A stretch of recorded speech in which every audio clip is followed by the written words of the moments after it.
The controversial topic we'll be discussing today is, did the founders misunderstand democracy? And to introduce us to that conversation, we've asked participants to read the following documents from the list of 50 core American documents.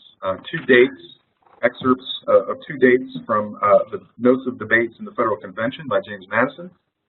The Federalist, number 1, 10, and 51, George Washington's farewell address, and Thomas Jefferson's first inaugural address. So let me introduce our panelists today, who I'm very happy to welcome both of them. David Foster is Associate Professor of Political Science and Chair of the Department of History and Political Science at Ashland University. He teaches undergraduate courses in political philosophy.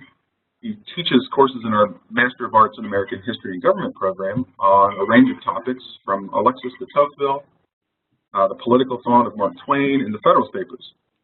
He's also published on John Locke, liberal education, and Mark Twain. Dr. Foster earned his PhD from the University of Toronto and his Bachelor of Arts from McMaster University. Ken Masugi is Visiting Professor of Political Science for the Advanced Academic Programs Department at the Johns Hopkins University Krieger School of Arts and Sciences. That's a long title, but we got it in.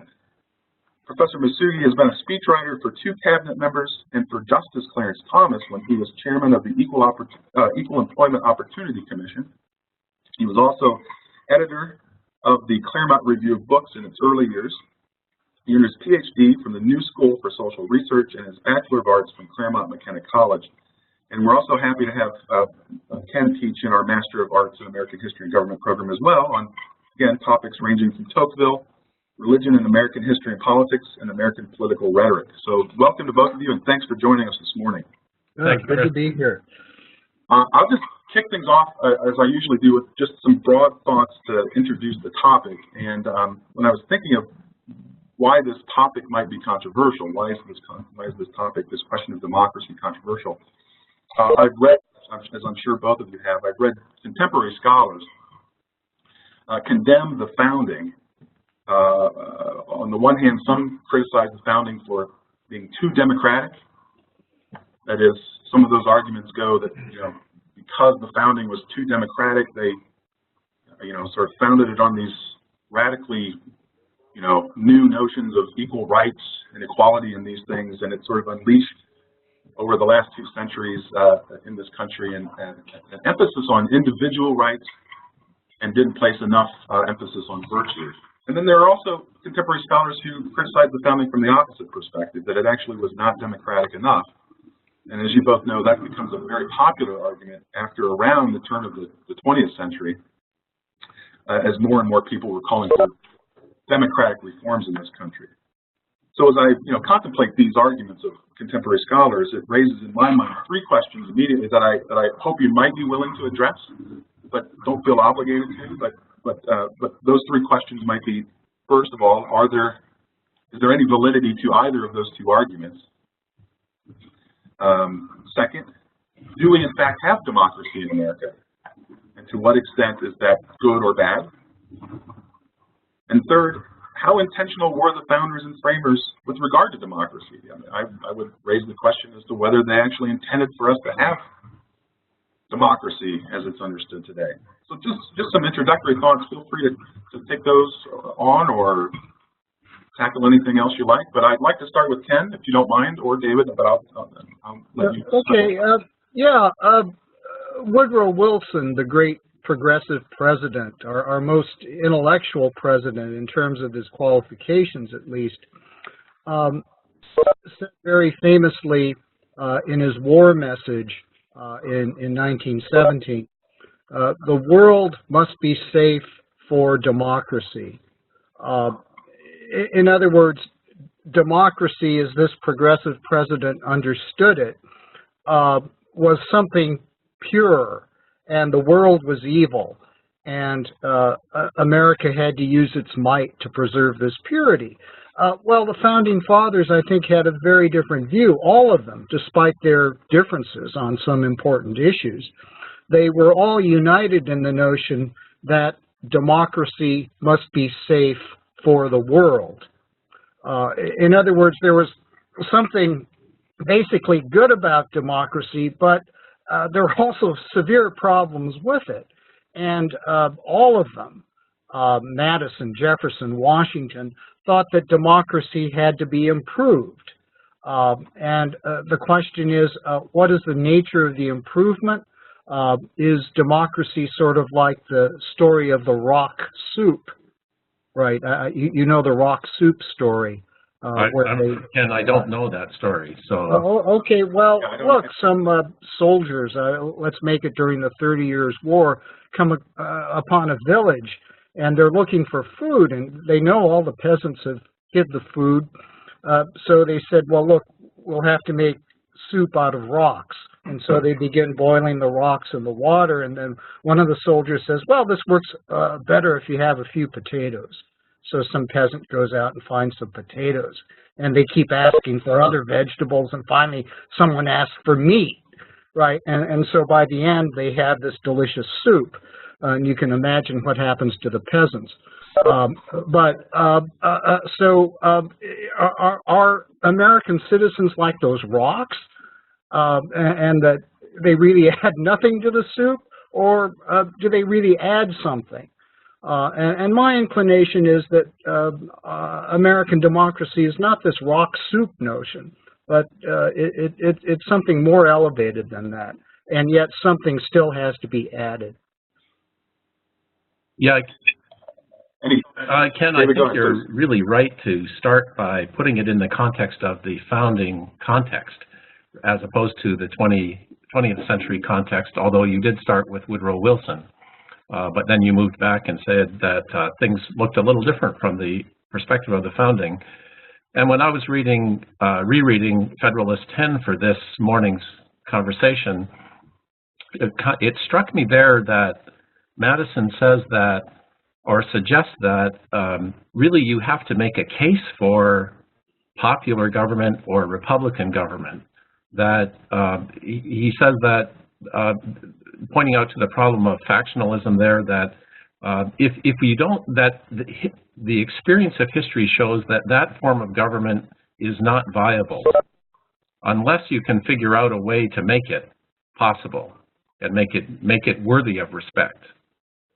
But up to that point, there have been so many problems, especially caused by the difficulties of factional conflict in a free society, that the most intelligent thinkers about politics have rejected that form of government. Right. I mean, Aristotle, for example, condemned democracy, and there is only one philosopher prior to the American founding who had anything good to say about democracy, and that was Spinoza, a real eccentric in the history of philosophy for a number of reasons. And what Madison does in Federalist 10 is really astounding, because what he says is that despite our fallen condition, we can really be good. We can have a good form of government despite our fallen condition, and that despite our vices, and liberty gives vent to both vices as well as virtues. Despite our vices, we can have a pretty good form of government. And that comes very close to the rock soup view of democracy, but it becomes something higher than that as we'll see when we look at the other documents. Mm-hmm. Right, but can you say that, I mean, Madison goes to great lengths, as you both know, in Federalist 10, to save popular government, if you want to call it. He doesn't call it democracy, right? He actually goes out of his way to make a distinction between, in the end, what we're aiming for, which is a republic. He contrasts Republican government with democracy. But can you, I mean, he goes to such great lengths to say we've got to change this and tweak that and do these things differently. Can we really say that Madison, in the end, is saving democracy, or is he creating something else? I mean, one of the common critiques of anti-federalists, even after they're reading some of the things that Madison and Publius are writing as a whole, is that there's a kind of sleight of hand going on here, that these federalists are redefining terms, and they're trying to make the American people believe that this new Constitution is going to be democratic, but they're being very clever in the way they talk about things in couch terms, so that in the end this thing really will not be democratic. And I'm thinking of the arguments of anti-federalists like Brutus, who's among the most eloquent, who argues that this new Constitution is not only is it not democratic, it's not really Republican, but it's especially not democratic. Is it democratic, or is Madison up to? Well, Chris, you raise a really interesting question. What do we actually mean by democratic government? What is democracy? And I think in Federalist 10, Madison does address that question a little bit. And I maybe we could talk about that a bit.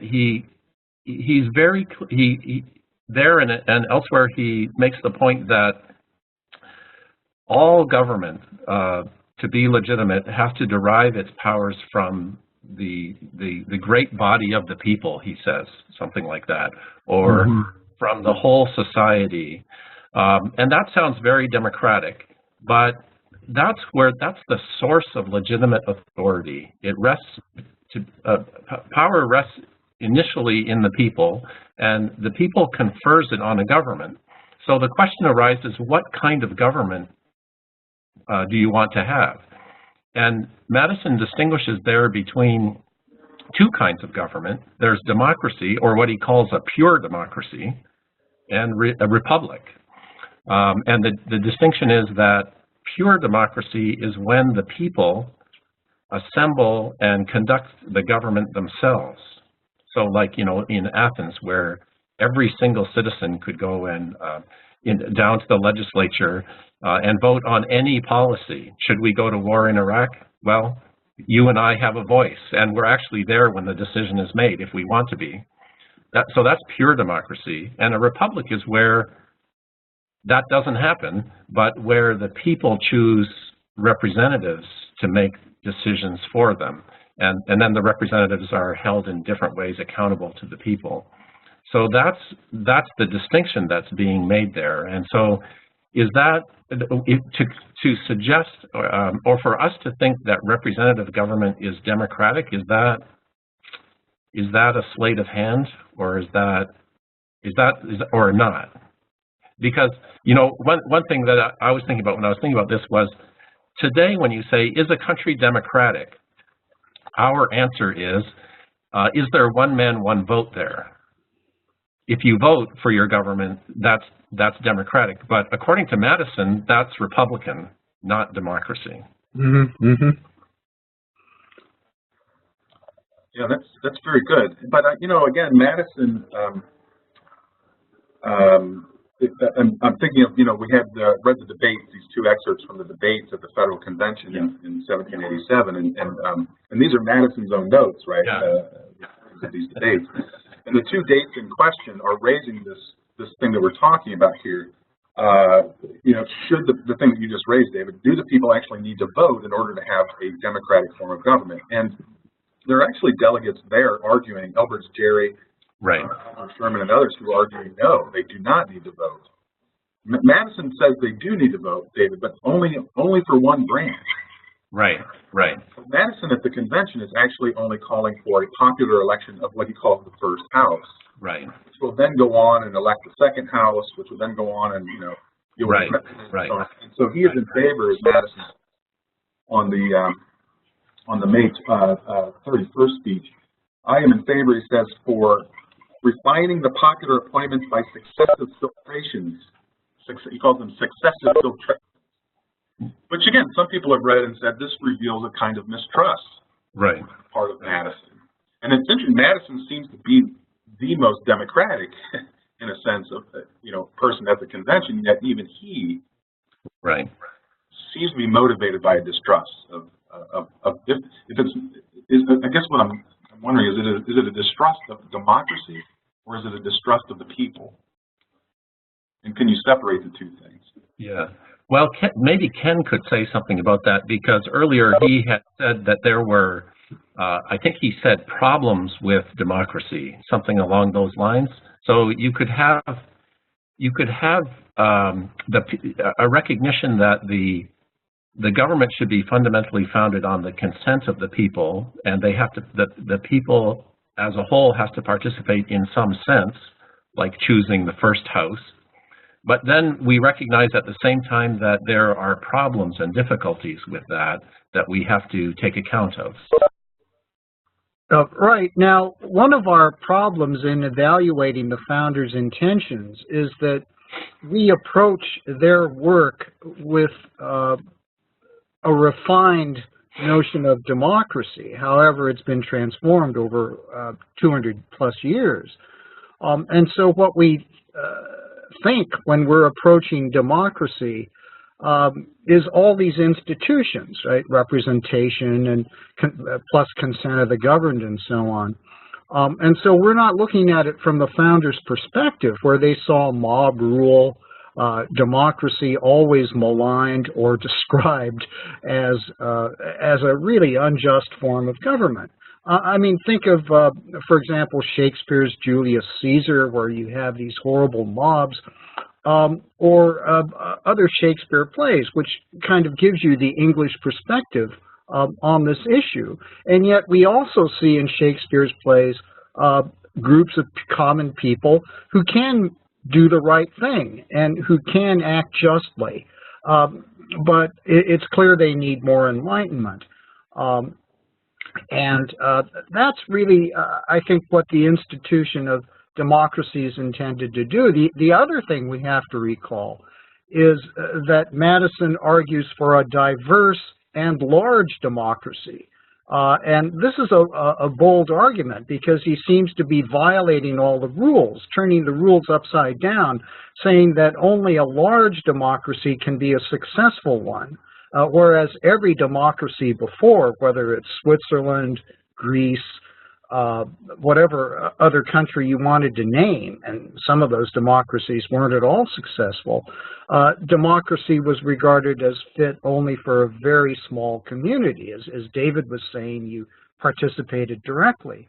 Well, American democracy argues for indirect participation, certainly at the national level. Yeah, that's really interesting. But again, for the sake of argument, if you don't mind, since you raised the large republic idea that Madison introduces, which again, couldn't agree more, this is really revolutionary in terms of ideas and counterintuitive to a lot of people, including, again, we didn't assign Brutus or ask people to read Brutus, but Brutus and other anti-federalists are really not buying into this large republic argument, precisely because they see that their argument is that you cannot really have any kind of democratic component to this. You can't call this large republic democratic in any sense, because you can have your elections, but you really won't be able to have the right kind of representatives. You won't be able to keep an eye on them. You won't be able to watch what they're up to and get them out of office. And then over time, these representatives will feel themselves detached from and above the people. Right. And so there is this element of founders, and I consider the anti-federalists to be among the founders because of their contributions to American political discourse. But they especially have a problem with the large republic argument. How can you have democracy when you have representatives, even if you vote for them, who cannot and do not take into consideration the true interests of the people?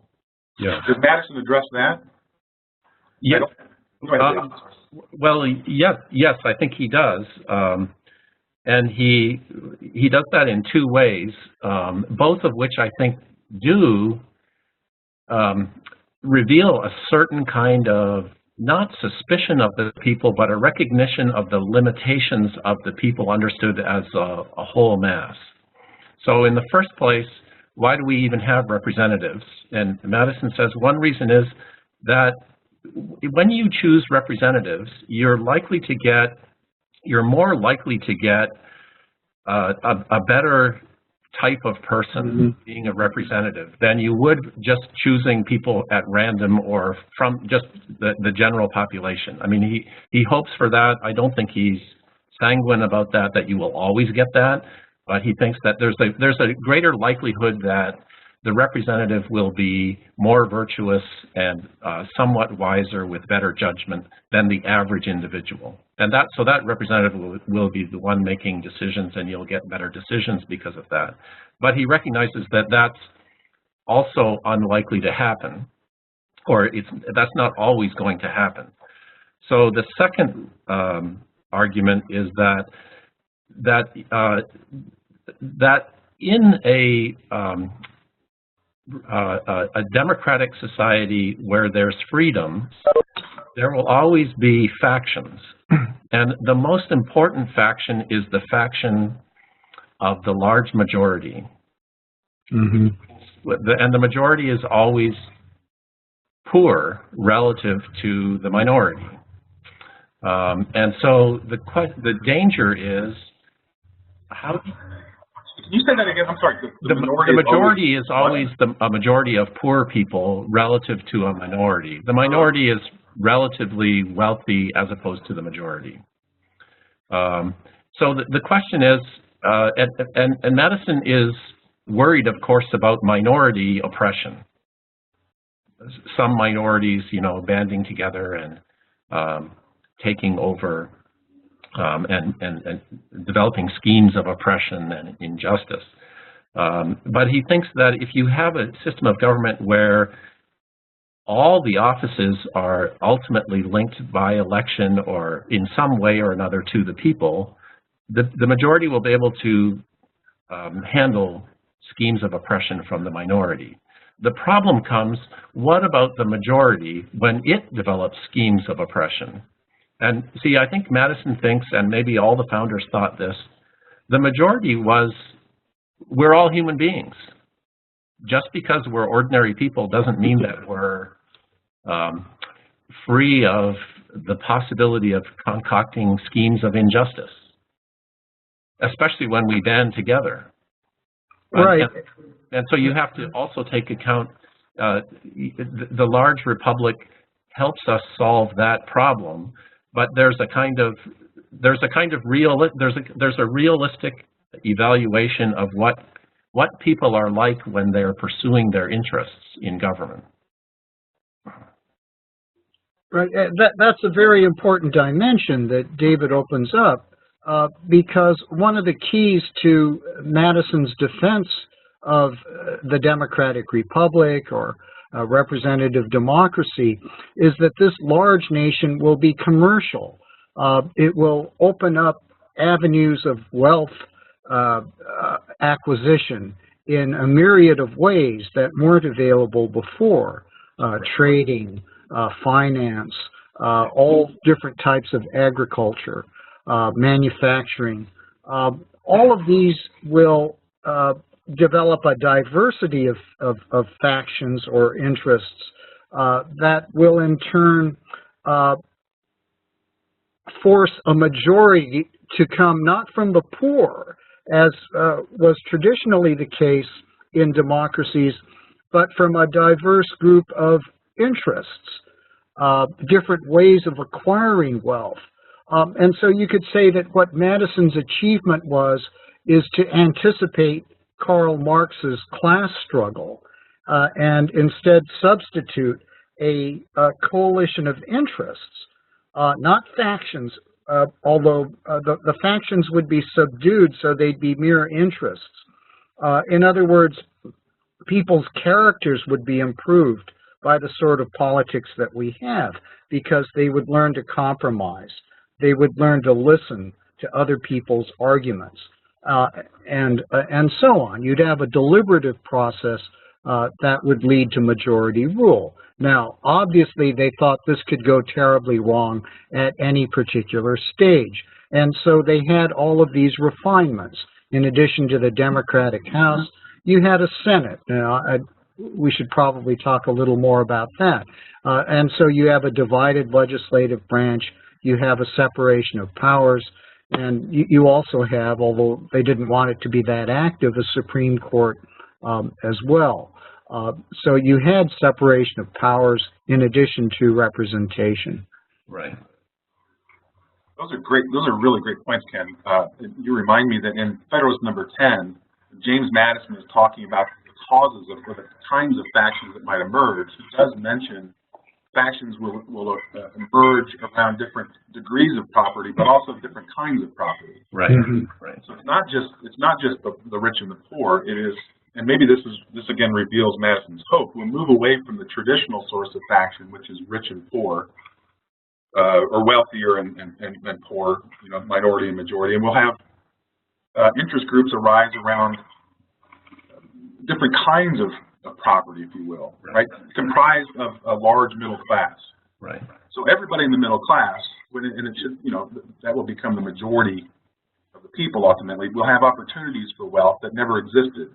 Right. As a result of the commercial aspects of America's future that you mentioned, Ken. Right. On that last point, though, that you raised, do you all mind taking a question?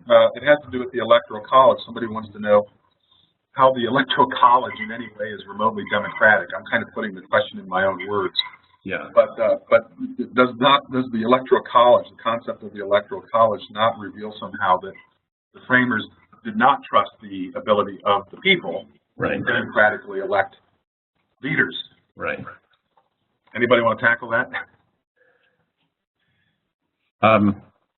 I can make a first stab at that. That's, of course, a very complicated issue, and I think the Electoral College is of course, that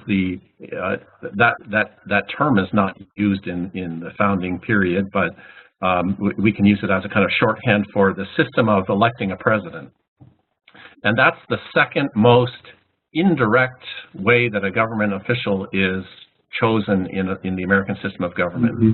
Supreme Court justices are even less immediately chosen by the people. But, so why do they do that? Why do they have various parts of the government chosen in this incredibly indirect way from the people? So, and I think that reflects something like the same point that I was trying to articulate about the people forming a majority faction.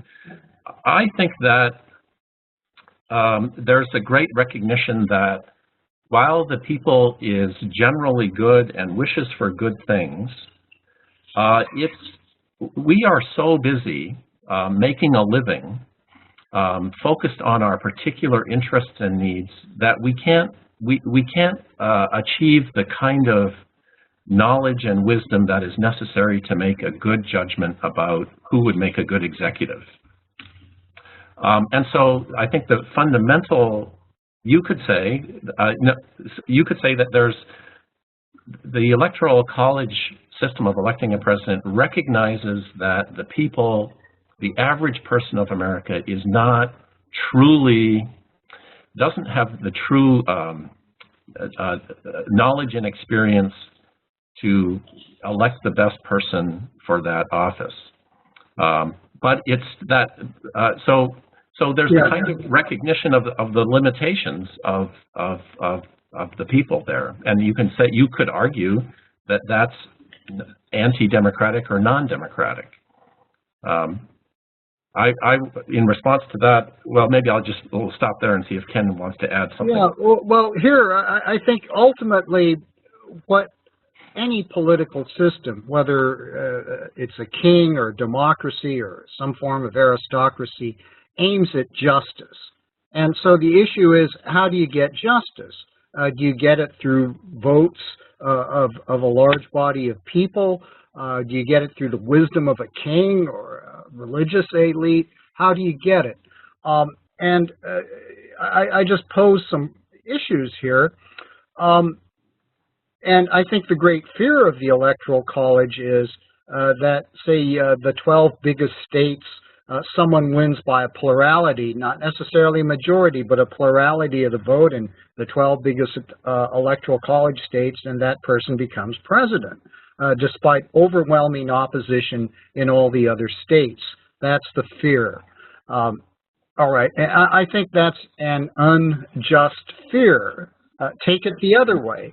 Let's say every person in Alaska votes for candidate A, and candidate A loses in 49 other states and the District of Columbia by a narrow margin. If you go by majority vote, candidate A, who won all the votes in Alaska, or majority of the votes in Alaska, and loses votes in all the other states, is the president. And so contrast that horror scenario with the first one. And so the issue is, how do you get a just majority? And what American politics tries to do is to get away from the notion that numbers are the most important thing, that numbers are the most important thing. They're very important, they're crucial, one man, one vote, but they are not the most important thing. The most important thing is justice, and it's how to approximate it. And what the Electoral College forces on people is to think on presidential campaigns, is to think in terms of federalism, that we are a union of states, not simply how many southern votes we can get out, how many big city votes we can get out, how many western votes we can get out. It's not driven by numbers of votes, but by coalitions of states. Yeah, that's a great point, Ken, and it's I mean, the Electoral College serves a variety of different purposes, and one of them is to have a broad national, to find a national majority, so to speak, not just the majority of the simple population, but a majority that also takes account of the federalism. In other words, the variety of states that we have. But David, I'm sorry, can I just ask a question to maybe both of you? How does that then somehow promote this thing that you're raising? How does it promote justice? How does it somehow promote a more just decision of the majority? Just having this sort of nationally distributed, majority. How does that promote justice? Well, George Washington talks about this in the farewell addresses. How do you get a unified national government? And although the Electoral College would function differently via the 12th Amendment, you had this bizarre election in 1800, still the object, the founders' intentions, I think, are fulfilled by the 12th Amendment, taking into account political parties and so on, to produce a national majority that's sober, moderate, and really reflects the interests of a diverse society. And so the idea is to perpetuate or encourage a national majority, which is not a majority faction and really does resemble justice.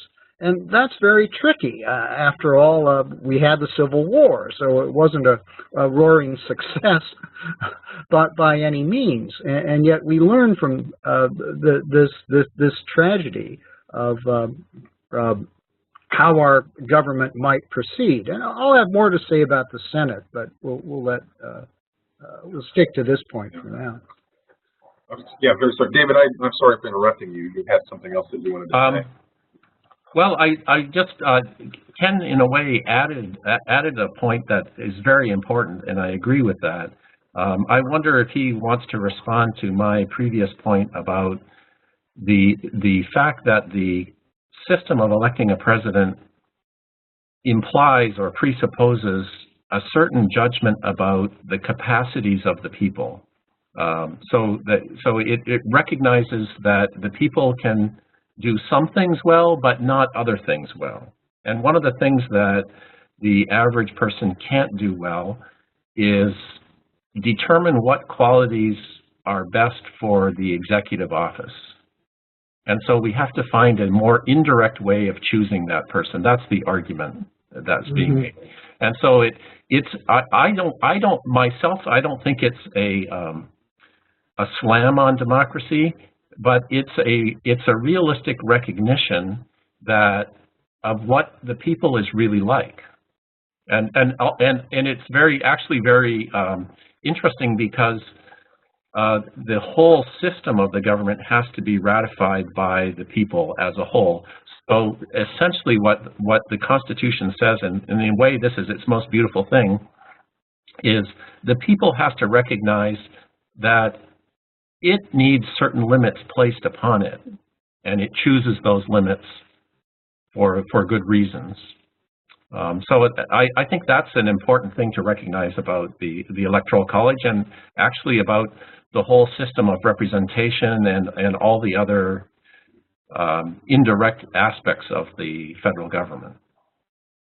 Well, sure, but people deliberate, that is, they make their choices within their own states.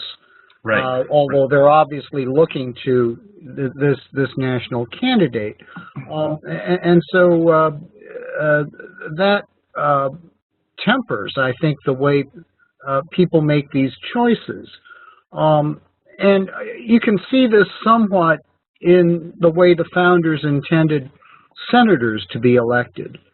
Because you don't vote directly for the senator, you vote for a state legislator who in turn may pledge to support a certain Senate candidate. Right. And we today would look upon that as really undemocratic. I mean, why can't people just make up their own minds and vote for their senator? But if you think about it, how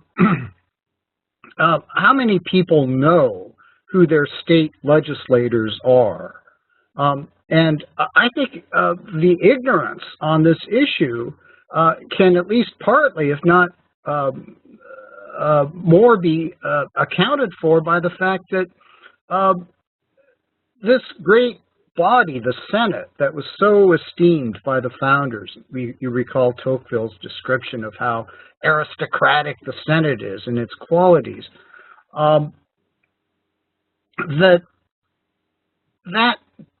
your senator from your state is determined by your state legislator. So obviously, you're going to have to know who your state legislator is. That's going to be an issue. So you're going to pay attention to your state legislator. And your state legislator is connected to this national body that votes on treaties and presidential appointments and all these major national issues. And so you might argue that in one sense that's not democratic to have your vote mediated by another body, and yet in another sense, isn't this a better system where you know that your interest is tied to the state legislator and the state legislator will reflect who is in the Senate? So I think there are issues of quality here that go far beyond numerical majorities or simply the force of one person, one vote. So, Ken, are you saying? Sorry, Chris, did you want to respond to that? No, please, David, go right ahead. Ken, are you're defending a non-democratic element in the government then? Right. Yeah.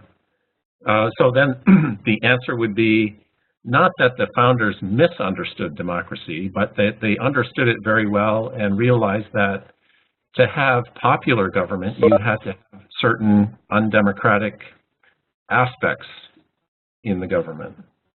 Right. Well, I think through the English tradition, we always understood judges had the power to overturn laws, although they shouldn't do that frequently or for insubstantial reasons.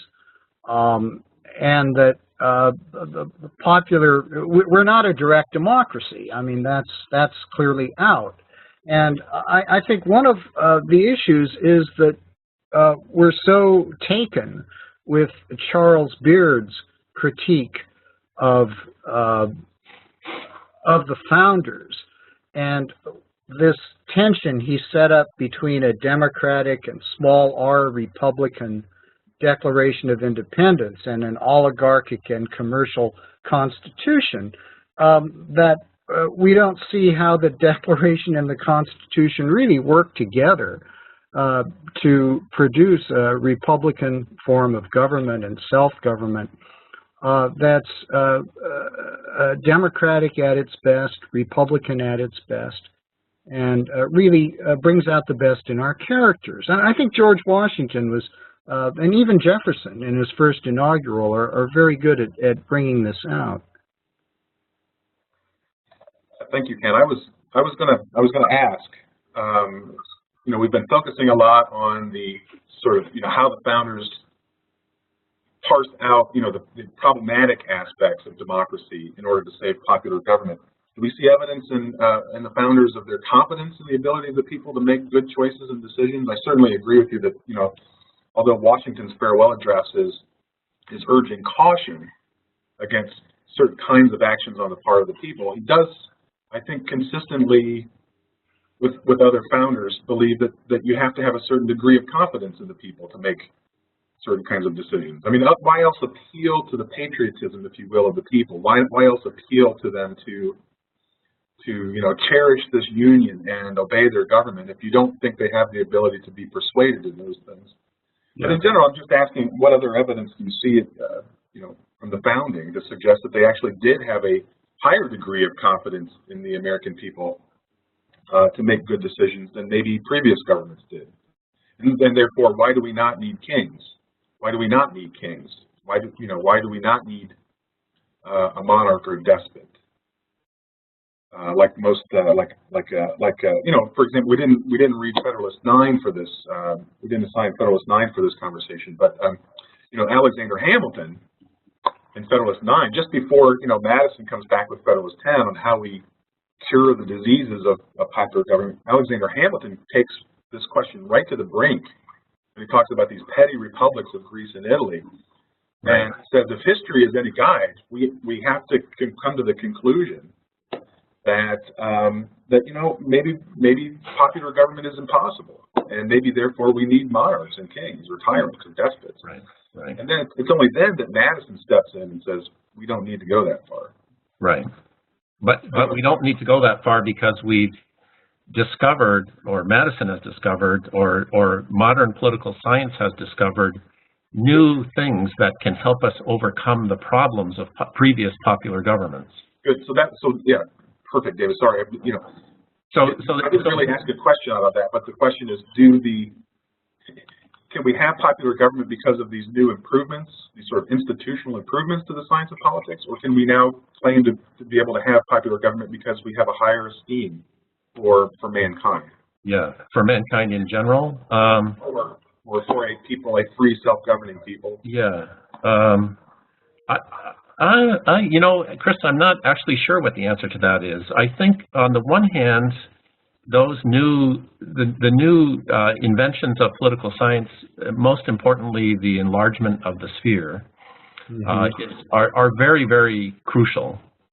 But on the other hand, I think that there's a certain new confidence, maybe not about mankind everywhere that he is in the world, but about the American people at the particular moment that we're talking about. That the American people, in some ways, I think, at least in the Federalist Papers, the authors of the Federalist Papers think that something unique has happened there, that a people has overthrown a previous form of government,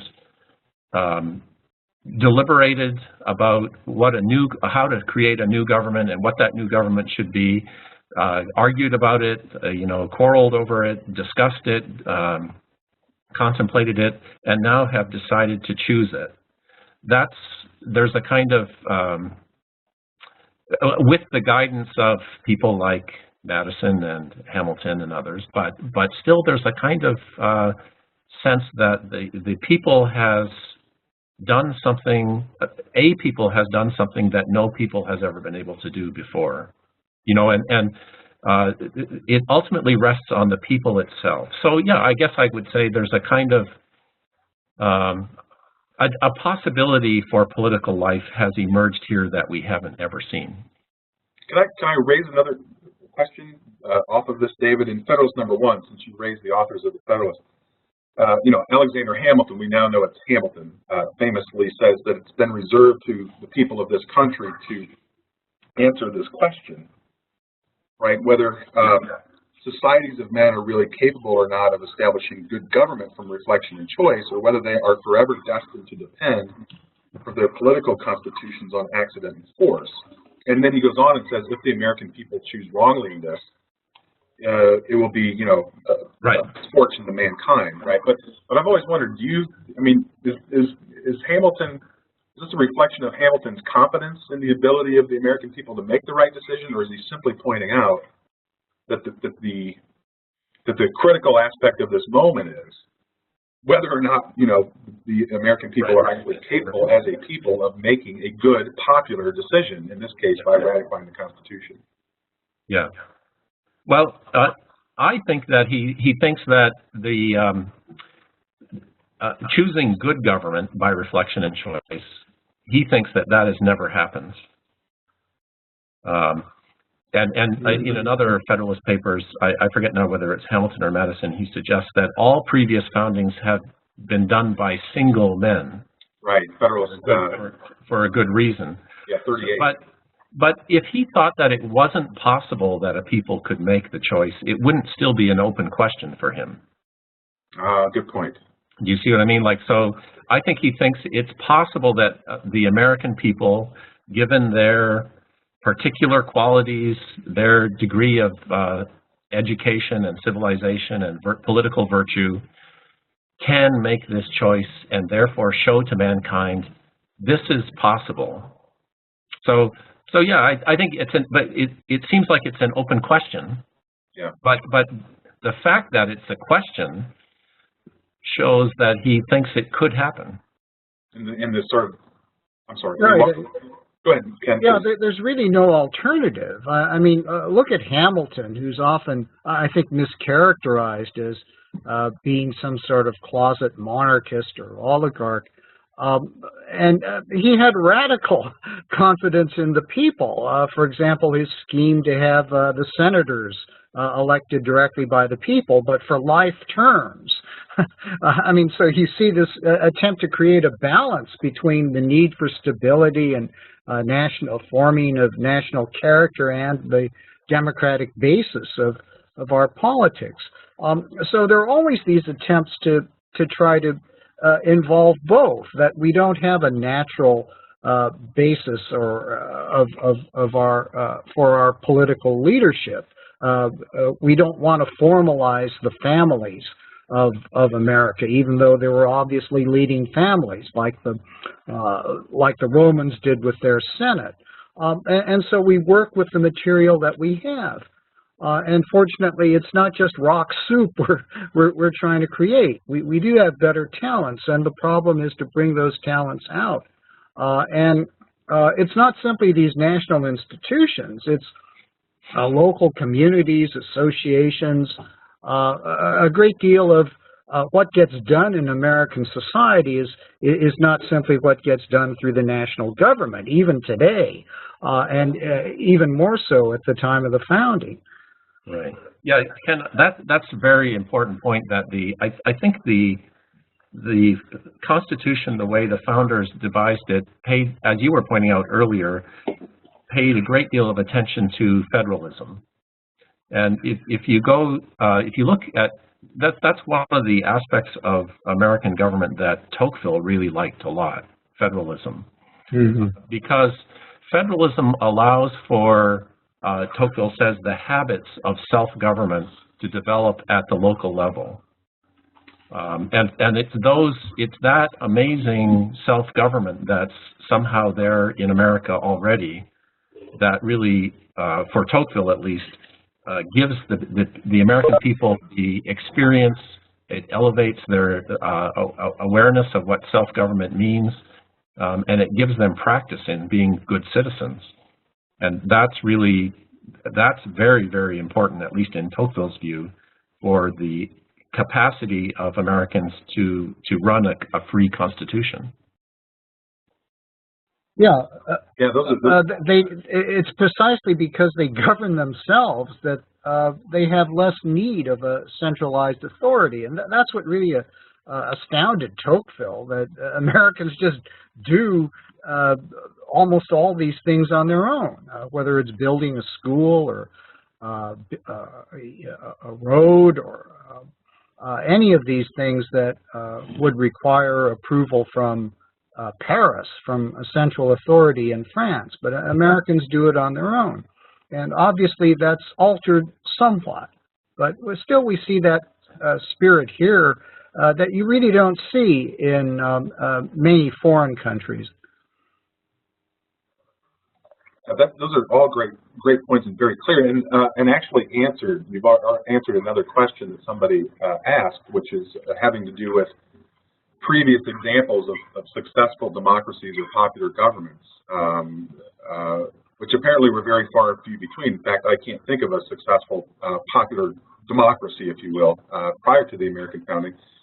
And part of the reason I suppose that was the case is for exactly the reasons that you both just gave, that it requires certain habits, it requires a certain practice in self-government over time and these sorts of things. Of course, this has huge implications for how we think about the future of democracy in the rest of the world. I'm reminded of the paragraph in the Declaration of Independence, which begins by saying, you know, we are declaring our principles for separation here out of a due respect for the opinions of mankind, which was also remarkable given the fact that we were the only people in the world who believed in those principles, but who were also possibly capable of having good self-government. You know, it begs the question today, as we go around promoting democracy, it goes back to where you started, Ken, right? When Woodrow Wilson kicks off this idea that we've got to make the world safe for democracy, and really initiates a new aspect to America's role in the world in the 20th century as we you know, now try to assist the world in becoming more democratic. It raises questions about how successful we can be in those kinds of endeavors. I wanted to raise another question having to do with some of the other readings. It's a little bit shifting gears, but it has to do with the emergence of political parties. Some people have argued that one of the negative effects of having this popular government is that it almost made the emergence of political parties inevitable, and that political parties bring out the worst in people. And one question I get asked a lot in my classes when I teach Federalist, and we look at James Madison's definition of a faction, one question that always comes up is, are political parties factions? Because again, they, you know, despite our expectations of people in this large republic, it seems as though one party is always accusing the other of being factious because they want to deprive others of their rights. But also, just in some other, you know, aspects of these parties, the parties tend to bring out the divisive nature of Americans, or the hostile, if you will, the low, the base, the other side of democratic politics, because it leads people on interest to, you know, behave in just some of the worst ways. Yeah. Can we, I mean, you know, how parties affected, you know, the success of democracy, or Madison's vision or the founders' vision of what democracy should look like in this country? Any thoughts on this? Ken, do you have a thought on that? Well, Washington's farewell address, I think, raises this issue quite astutely because he denounces political parties and factions. In other words, it's different from Madison's approach, which makes factions a necessary evil and therefore something to be worked with. I don't think there's a contradiction here. Because what Madison says in Federalist 10, what Madison's trying to do in Federalist 10 is work with what's necessary in order to achieve a union. What Washington is trying to do is bring out the very best and to bring out, so to speak, a more perfect union. And what the way you do this is by going back to Federalist 10, where he says, well, we can't depend on a uniformity of interests, passions, and opinion. We really can't depend on that to create the union. And he's absolutely right.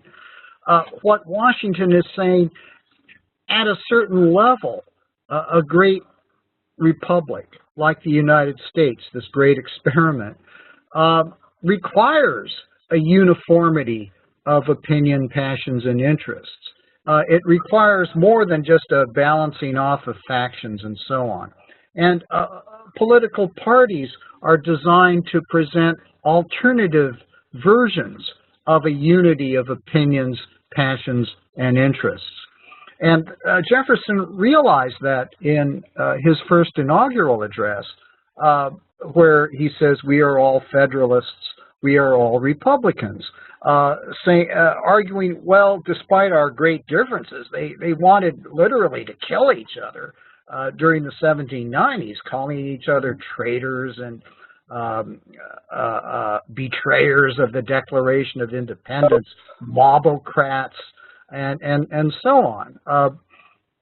And what Washington is bringing out is that, and Madison agrees with him, is that once we get the country up and running, there has to be something called patriotism, which we can define as a unity, agreement on opinions, passions, and interests, regardless of whether we're for one party or another party. There's something fundamental here, and I think ultimately the Federalist Papers goes from 10 and 51 to build this, or to suggest this higher unity, and Washington's concerned about it in the farewell address. There's an amazing beginning of the farewell address where Washington suggests to his readers, because it wasn't an address given as a speech, that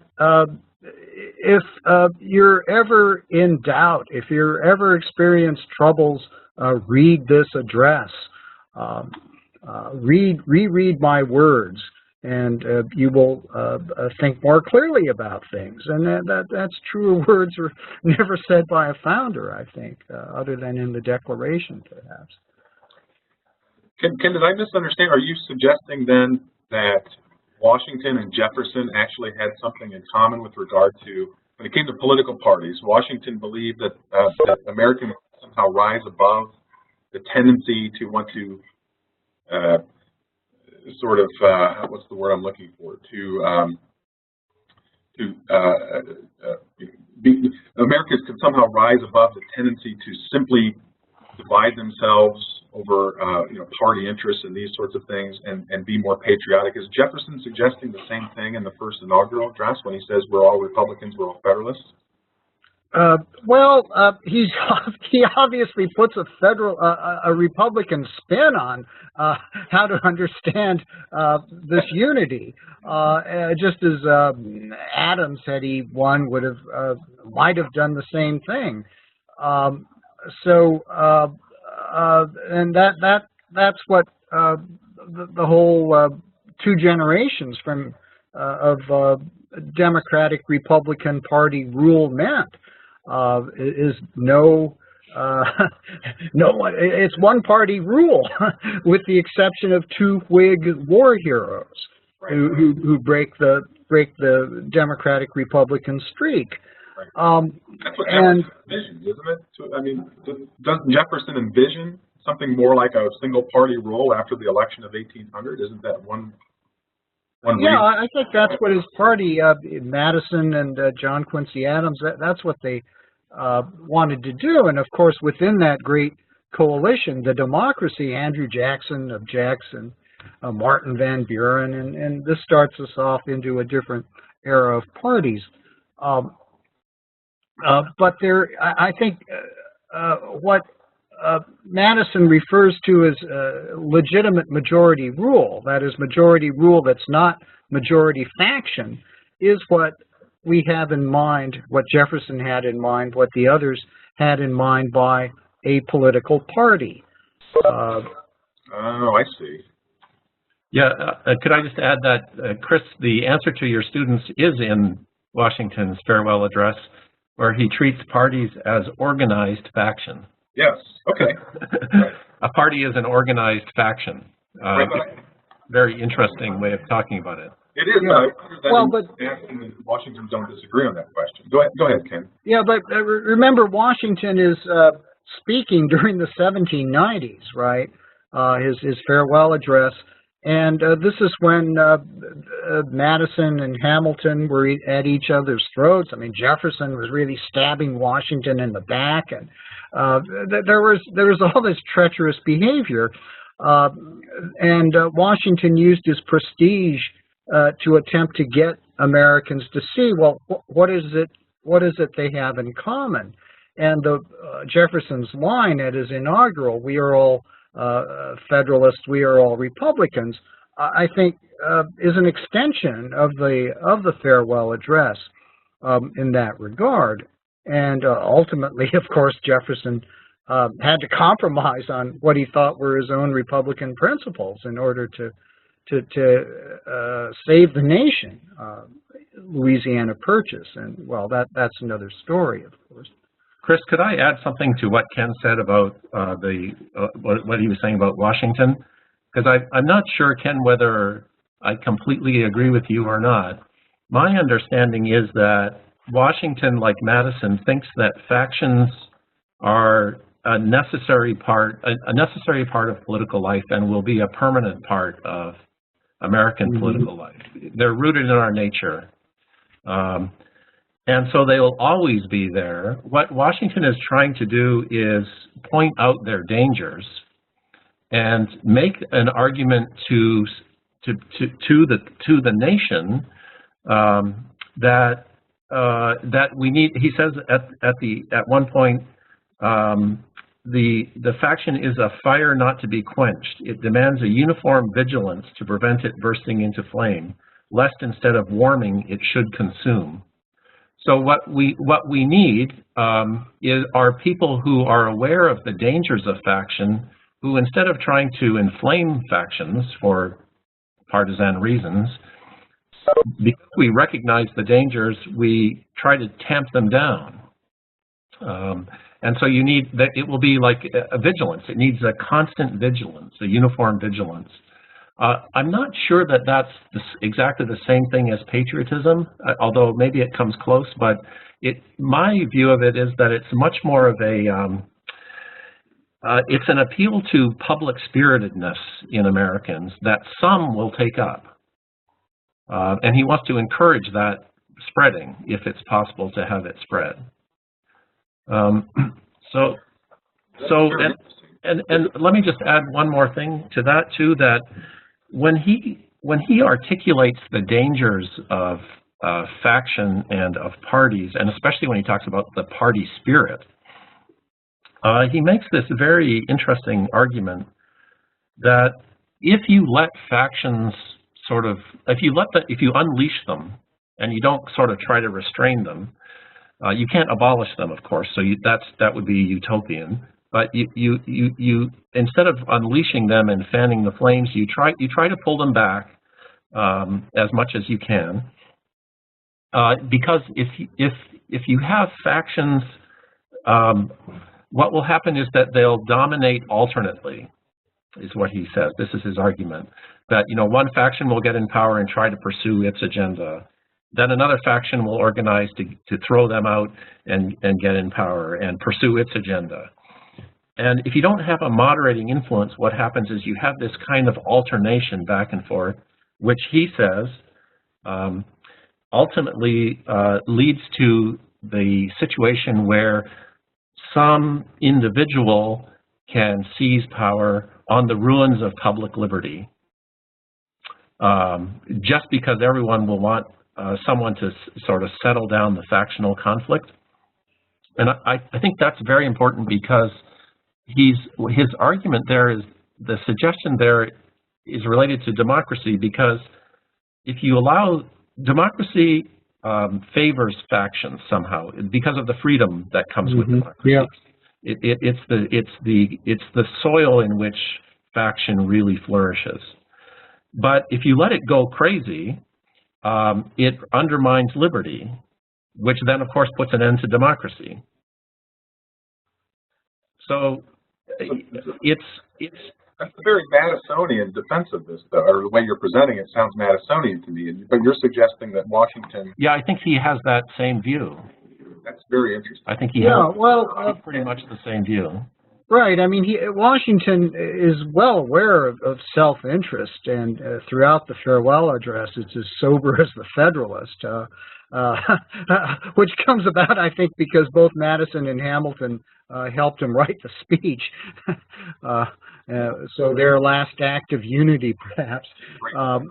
But what he's interested in doing is, I think what they're all interested in doing is assuring some, not exactly a grand consensus, but that everyone would no one would be frozen out completely. And there are obviously some problems here. I mean, you could go to the tariff, and the overriding problem, of course, is the injustice of slavery, Right. which is really too. I mean, it's vast, and it's hard for us to get into. We can certainly explore that in the Q&A if someone wants to raise that. Chris, could I just say one other thing that I guess my ultimate point with pointing out what I just said about Washington was that this is an example of where Washington is trying in a way to preserve, he's trying to preserve what we would call democracy. He's in favor of democracy, even though there are some elements of it that seem undemocratic to us. Because you could say the brief argument would be democracy favors a factional spirit. The factional spirit, if you let it go, will undermine democracy. So we have to figure out and liberty, and what we need to do is figure out ways to prevent that from happening, so that we can continue to have popular government. That's very nicely said. Is Washington also, again, so I have to rethink this. I actually had not thought of it this way before. If Washington is conceding and admitting, as Madison and others did, that you will have parties and you will have factions and you will have people united in pursuit of their interests, he also seems to be saying there are some things that are not truly in your interest and therefore should not be the objects to which parties or factions attach themselves. And in particular, he's talking about what he calls this partial attachment to foreign causes, which, America really, an undue favoring of one nation over another. Yeah. Those are the kinds of things that can really make a party or a faction, for that matter, dangerous. Right. Okay, so he's implying there are limits. So, okay, I actually never thought of it that way. So, in this popular government, you have to allow these kinds of things to just happen. As Ken said, Washington certainly knew that human beings were inclined to be self-interested. He experienced that more than anybody, by the way, as commander-in-chief during the Revolutionary War, right? Yeah. So he knew this was going to happen, but where are the limits? So you're suggesting he's trying to draw limits here somehow. I'm suggesting that he's to self-interest. Or to objects, or saying there are some things that, that there are some things that we can sort of allow or tolerate with regard to the objects of self-interest or parties. But there are some things that really are not, that once parties attach themselves to, like, favored nations, foreign nations, or things like that, that's when factions become dangerous. Or I don't want to put words in your mouth, I'm just trying to make sense. Yeah. Look, you can see this in the example that Washington tried to provide. For example, his troops at Newburgh and rejecting monarchy and shaming any suggestion that he should be king, shaming anyone who suggested that. And in other words, I think his whole career is to promote good Republican, small r Republican character on the part of his fellow citizens. You can see it, for example, in his will emancipating his slaves. Well, why didn't he do it before? But you see, there's a very interesting book called An Imperfect God about Washington's attitude towards slavery. And you really see it change over the course of his years, when he regarded slavery as basically, well, commerce, and then he begins to see, well, no, this isn't just a commercial question, an economic one, but there's something really anti-Republican about the passions that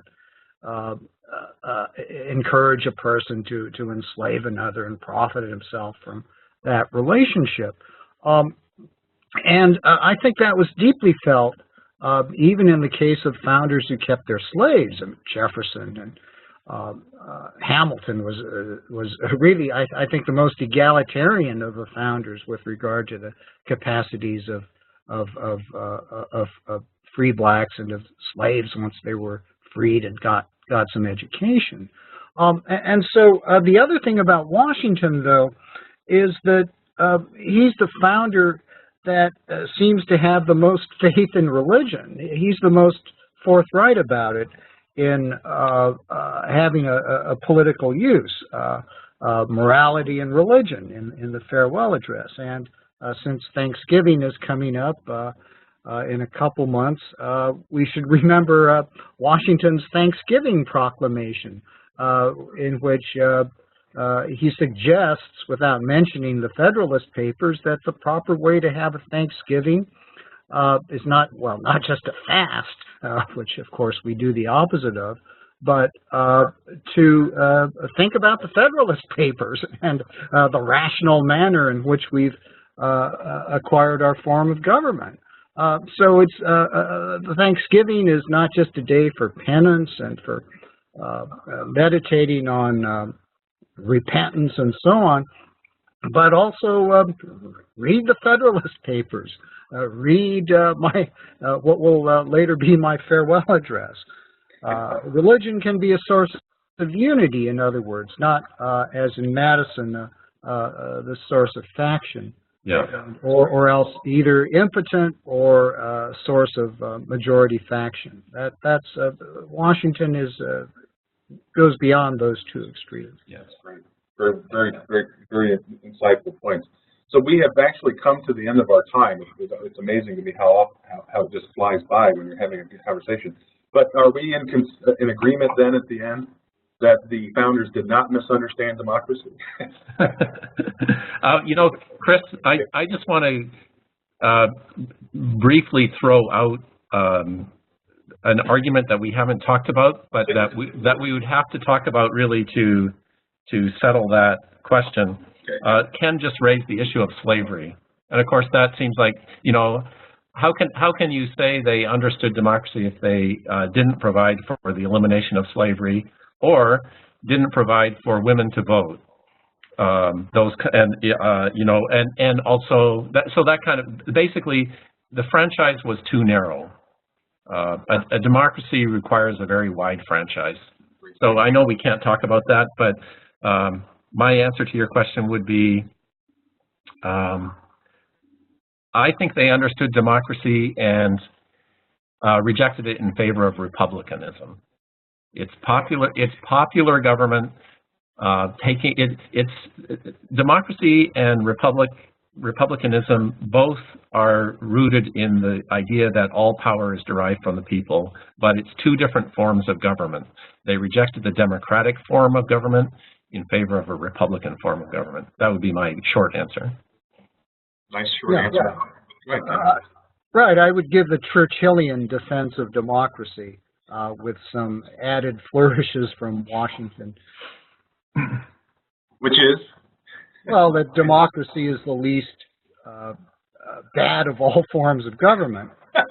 Right. I mean, they can all go haywire because, after all, it's government. It's politicians. What do you expect? Fantastic. That's really great comments to wrap this up, and I appreciate the time that both of you have given to us this morning. Your thoughts have been fantastic.